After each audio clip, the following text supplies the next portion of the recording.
자, 마케팅 믹스 전략. 이 마케팅 믹스 전략이라는 것은 우리가 이제 4P를 어떻게 믹스를 해서 결국은 그 판매 전략을 효과적으로 달성할 수 있느냐 하는 문제라 그랬죠. 그래서 제일 처음에 이제 제품 전략에 관련된 그림을 보면은 제품 믹스, 그러니까 제품은 한 기업에서 보통 그 여러 가지 제품들이 나오잖아요. 그래서 이제 그 제품 주가 많으면은 또 계열별로, 물론 화장품 회사도 무슨 화장품 한 종류뿐만 아니라 화장품이 무슨 뭐 이런 종류, 저런 종류, 립스틱 종류, 뭐 스킨케어 종류, 뭐 이렇게 이런 게 있죠. 이런 걸 계열이라 그러는 거예요. 그 다음에 이제 거기에 가서 뭐 좀 소비자 계층을 다양화해 가지고 이런 제품, 중저가 제품, 무슨 고급 제품 뭐 이런 것도 나눌 수도 있죠. 자, 이런 것들을 어떻게 구성하는 것이냐 하는 것이 제품 믹스예요. 현대자동차도 보면은 현대자동차에도 보면은 소위 제네시스 계열과 현대 브랜드 계열 뭐 이렇게 크게 나눌 수 있죠. 그죠? 이걸 제품 계열이라고 그래요. 그러니까 제네시스 G 계열도 보면 G80, G70, G90이 있죠. 그죠? 기아 자동차 같은 경우에는 K 계열 있죠. K3, K5, K7, K8, K9, 그리고 K8이 지금 신제품으로도 나왔어요. 이런 것들을 우리가 얘기를 하는 거예요. 그래서 이런 거에 대한 상표를 어떻게 붙이고, 또는 굿즈 같은 경우는 이제 포장을 어떻게 할 것이냐, 또 서비스를 어떻게 하시냐, 이건 딜리버리까지 다 포함해서, 또 그 다음에 또 애프터 서비스까지 다 포함해서 보는 관점입니다. 즉 사람 눈에 보이는 유형제, 서비스, 사람, 아이디어 등 기업이 소비자에게 대가를 받고 그들의 욕구 충족을 위해서 제공하는 모든 것을 우리가 제품인데, 그러니까 금융기관에서 이거 은행 예금도 그쪽에서 보면 이것도 하나의 상품이에요. 우리가 예금을 하지만은 어떤 금리로 어떤 그 정기 예금으로 넣는지, 뭐 보통 예금으로 넣는지, 아니면 정기 적금으로 넣는지, 뭐 주식을 어떻게 하는 상품으로 하는지, 이런 것들도 금융기업에서 소위 소비자들, 예금자들을 끌어모으기 위해서 개발하는 거죠. 그래서 은행 쪽에서 보면 이런 것도 상품이 되는 겁니다. 제품 전략의 수립 및 실행. 자, 제품 믹스. 어떤 제품 종류나 종류군을 가지고 우리가 이 시장에 들어갈 것이냐 하는 문제예요. 그 다음에 이제 상표. 이 상표가 사실은 상당히 중요한 겁니다. 우리가 제품은 잘 몰라도 상표 하면, 우리 코카콜라, 이게 뭐 콜라를 좋아하든 싫어하든 다 알죠. 롯데 하면은 우리가 옛날에 껌 있었지, 껌, 뭐 이런 거. 그 다음에 이제 포장도 요새 이제 환경 문제와 관련돼서 이 포장재가 아주 중요하죠. 소위 포장을 재활용할 수 있는, 요새 이제 많은 포장 업체들이 너무 포장을 뭐 중복 포장하고 너무 해가지고 좀 짜증스러워요. 그죠? 쓰레기도 많이 생산되고. 그래서 뭐 식품 관련 회사에서는 그 식품 모든 포장을 종이로 하는 데도 있습니다. 종이로. 그래도 재활용이 가능하도록. 또 서비스라고 하는 것은 배달이 되느냐 안 되느냐. 특히 요새는 이제 코로나 때문에 소위 그 배달업계가 뭐 대단하죠. 그죠? 배달되지 않는 상품이 없을 정도고, 또 배달도 우리나라 같은 경우에는 쉴 데도 없어요. 아침 새벽에도 짜장면 배달하면 갖고 오고, 밤 12시 넘어서 1시에 시켜도 오고, 뭐 천국입니다. 우리나라 배달 문화의 천국이에요.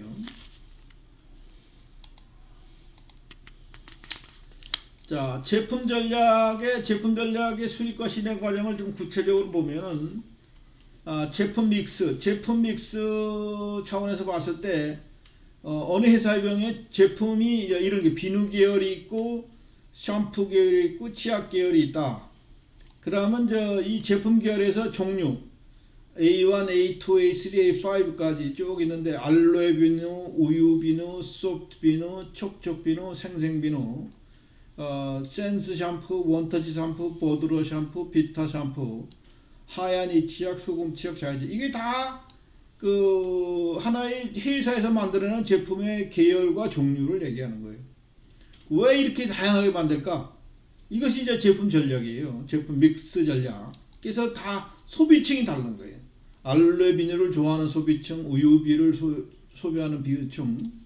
여기서 보면 그 빨간 제품 주로 대형마트에서만 판매한대요. 소프트 비누, 센스 샴푸, 하얀이.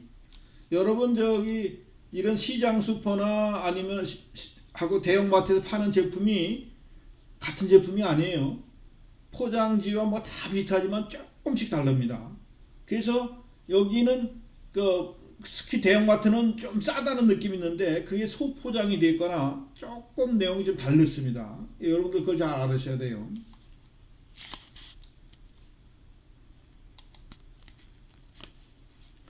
자, 제품 전략의 상표 결정. 상표는 하나의 제품이나 브랜드, 이거 많이 들어봤죠. 브랜드 제품이나 서비스를 식별하고 다른 것과 구분하기 위한 명칭, 용어, 기호, 상징, 디자인 이들을 결합한 것을 우리가 상표라고 합니다. 이 상표는 그 상표 등록을 하면은 특허법에 의해서 보호도 받죠. 법적 보호도 받습니다.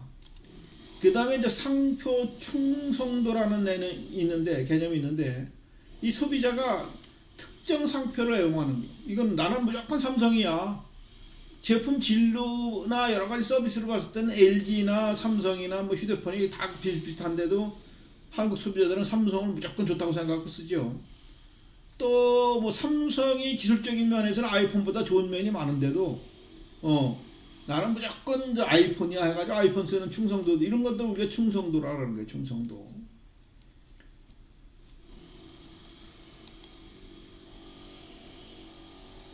자, 상표에서 이제 붙이는 전략이 개별 상표명에 따라서 붙이는 것도 있고 포괄적인 상표명, 이게 이제 G 시리즈 같은 경우죠. K 시리즈나 또 계열별 포괄 상표명의 전략. 이거는 삼성 하면은 뭐 모든 삼성이 취급하는 것이 다 삼성자가 들어갔었죠. 그래서 삼성도 사실은 요새는 파란색으로 삼성 이렇게 쓴 그 상표가 바뀌었는데 그 전에는 조금 달랐었습니다. 이게 좀 복잡했었어요.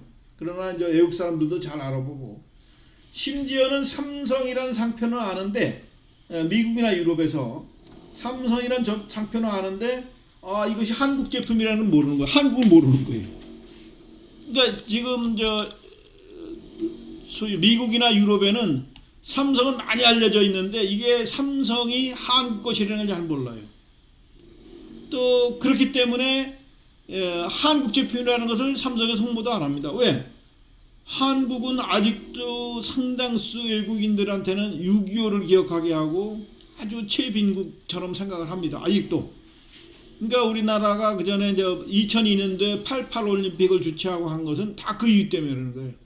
그 올림픽 때문에 전 세계 많이 이제 한국 이미지가 개선됐죠. 그럼에도 아직도 미국이나 유럽의 아직 교재에서는 한국이 아직도 6.25의 흔적이 있고 일본 식민지를 거쳤고 뭐 이런 얘기들만 있어요. 우리가 경제적으로 거의 세계 10위권이라는 사실들을 대부분 몰라요. 어쨌든 그래서 이런 그 상표 전략도 상당히 중요한 겁니다. 예를 들면은 제품마다 별도의 상표명을 붙이는 방법. 소프트 샴푸, 센스 비누, 하얀 이 치약. 이거 좀 전에 봤던 거죠. 모든 제품에 하나의 상표명을 붙이는 방법. 모든 제품에 이건 뭐 이렇게 나올 수도 있는 거죠. 그 다음에 동일 계열별로 상표명을 붙이는 방법. 전자제품 회사에서 로봇 청소기에 파워봇 또는 디오스 뭐 이런 식으로 붙이는 경우도 있죠. 파브로 뭐 이런 것들. 그 다음에 회사명과 개별 상품명을 결합한 것. 무슨 뭐 남양유업, 뭐 서울 울트라 분유 뭐 이런 식으로 붙이는 경우도 있습니다. 뭐 다양한 근데 이것도 이제 전략적 차원에서 또 마케팅 조사를 해가지고 또 여러 가지 방법으로 뭐가 좋을지를 고려를 해봐야 되겠죠. 그 다음에 이제 포장. 잘된 포장은 기업 이미지를 제고하고 제품 가치도 증대시키기 때문에 사실 특히 화장품 같은 경우에는 내용물은 좁은데 화장과 용기가 너무 잘 멋있어, 그죠? 그래서 내용은 쭉 들어 뒤에 보면 홈이 이렇게 파여 있잖아요.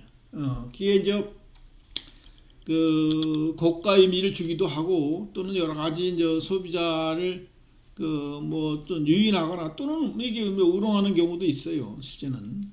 그다음에 서비스 경영, 제품 판매와 함께 구매자에게 부가적인 형식으로 제공하는 서비스 수준을 어느 정도 할 것인가를 결정하는 거예요. 그게 서비스 요소.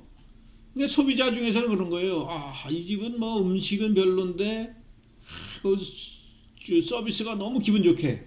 그래서 그 집을 찾는 경우도 있습니다. 그죠? 그러니까 우리가 여러분들 그 소위 그 신세계백화점이나 롯데백화점 같은 데서는 우리가 물론 이 물건들을 소위 남대문 시장이나 동대문 시장이나 이런 데 살 수도 있어요. 똑같은 제품이. 그런데 좀 부유층들에서는 일부러 신세계나 롯데백화점 갑니다. 왜? 그 사람은 물건도 필요하지만은 거기서 주는 서비스, 나만의 프라이드를 느끼고 싶어서 가는 거예요. 근데 여러분들은 굳이 그렇게 살 필요가 없잖아요. 그죠? 인터넷 통해서 싸게 사서 난 필요한 물건만 쓰면 되지. 내가 몸에 걸치고 옷에 걸쳐서 뭐 뽐낼 일 있습니까?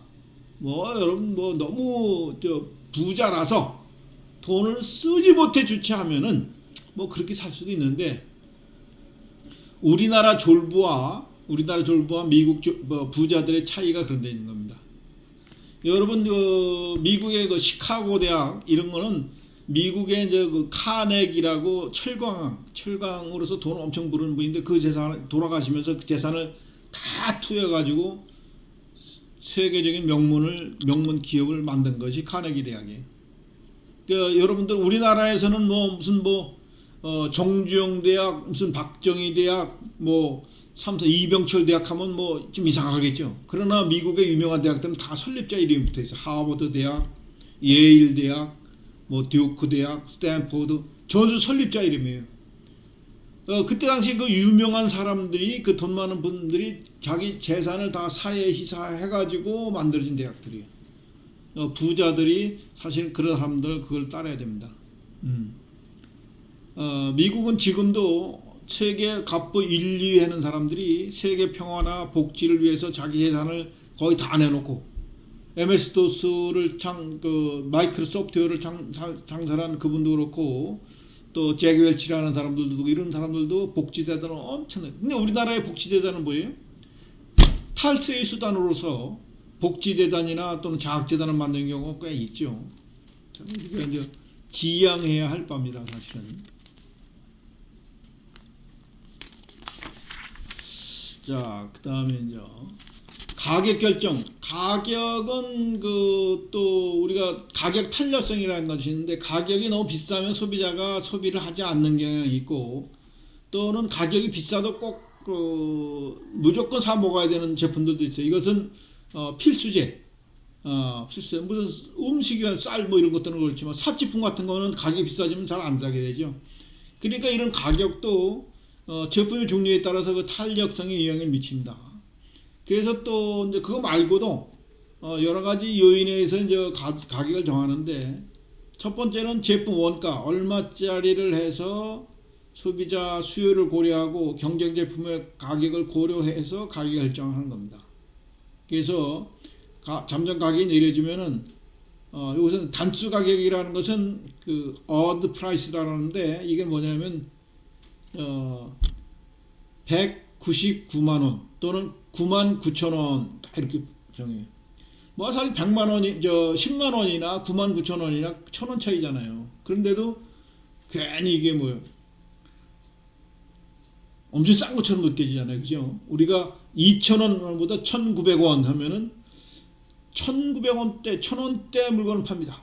이렇게 되는 거잖아요. 그죠? 그래서 우리가 보면 가격들을 보면 시장에 이런 가격들이 상당히 많아요. 이런 게. 그 다음에 관습 가격이라는 것은 이거는 오랜 그 생활 관계에서 이 가격은 이거야 이렇게 정해져요. 모나미 볼펜이 사실은 모나미 볼펜이 뭐 지금도 100원 하는지 모르겠는데 그 뭐 60년대에 개발되어 있는데 아직도 모나미 볼펜은 제일 싸야 돼 무조건. 그러니까 제품을 고급화 시킬 수가 없어요. 소비자들이 모나미 볼펜은 무조건 싼 거라고 생각을 하니까. 이런 게 꽤 많아요 사실은. 호떡 하면 무조건 1,000원짜리 그죠? 또는 붕어빵 또 뭐 1,000원에 3개 그러면 뭐 재료값도 올라가고 팥값도 올라가고 밀가루값도 올라가는데 무조건 1,000원이야. 1,000원 이상 팔면 사람들이 안 사요. 그러면 어떻게 빵을 틀을 좀 적게 하거나 내용물을 적게 놓으면 질을 떨어질 수밖에 없잖아요. 뭐 이런 것 때문에 그런 거예요. 준거 가격도 관세 가격과 비슷한데 준거 집단 이런 것들을 결정하는 준거 집단에서 소위 이런 것들도 이제 그 관세 가격과 비슷한 거예요. 사실 아까 얘기했던 뭐 호떡이라든가 뭐 붕어빵 가격 뭐 이런 것들을 고려해서 만들어지는 거예요. 그래서 최종 가격을 결정하는 겁니다. 그러니까 이게 이제 가격을 이게 쉽게 결정하는 거예요. 아니에요. 그러나 이런 경우도 있습니다. 이건 뭐 실제 웃지 못할 사연이 있는데 어느 의류 매장에서 가격이 이게 10만 원짜리인데 사실 잘 안 팔려요. 제품 질은 좋은데 그래서 이거 그 종업원이 실수로 100만 원을 이렇게 표시한 거예요. 10만 원인데 이게 잘못해서 100만 원. 그런데 이걸 붙여놓자마자 팔렸다는 거 아닙니까? 그러니까 괜히 100만 원짜리 붙여놓으면 이게 100만 원짜리 가치가 있는 것처럼 생각하는 거예요. 또 좋아 보여, 멋있어 보여, 그죠? 근데 우리 이제 소비자의 그 인식 속에도 이런 게 있습니다. 괜히 싸게 사면은 그 제품에 대해서 막대해. 뭐 잃어버려도 상관없고 막 쓰다 버려도 상관없고 이렇게 생각하는데 이것이 이제 비싸게 주고 샀으면은 그냥 신주 모시듯이 모시죠. 그죠? 그러니까 소비자도 이제 제품에 대한 대하는 자세가 달라지죠.